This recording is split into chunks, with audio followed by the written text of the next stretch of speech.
Il-Parlament approva bidliet f'abbozz ta' liġi li jitratta riformi kostituzzjonali fil-qasam tal-ġustizzja.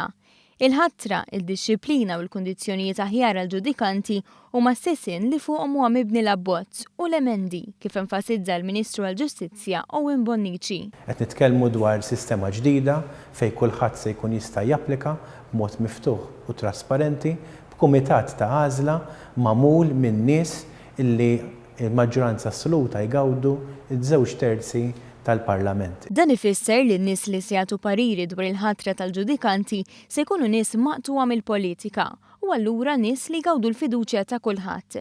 Fejn tidħol disċiplina bħal kull persuna oħra li taħdem, il-ġudikanti se jkollhom sanzjonijiet f'każ li xi ħadd minnhom jagħmel xi ħaġa irregolari.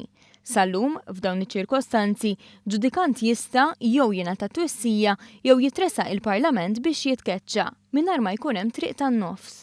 B'dawn l-emendi, ġudikant li jagħmel xi ħaġa irregolari issa jista' jiffaċċja multa li tista' titla' sa waħda minn 10 tas-salarju kollha tiegħu ta' sena, sospensjoni sa massimu ta' 6 xhur u twiddiba li hija jkollha sanzjonijiet importanti. Din ir-riforma se tara twaqif ta' kummissjoni li tiskrutinizza lil dawk ikkunsidrati għal ħatra ta' ġudikant. Kummissjoni li se tamalga flimkien żewġ sottokumitati, wieħed tal-għażla tal-ġudikanti u ieħor għad-disċiplina.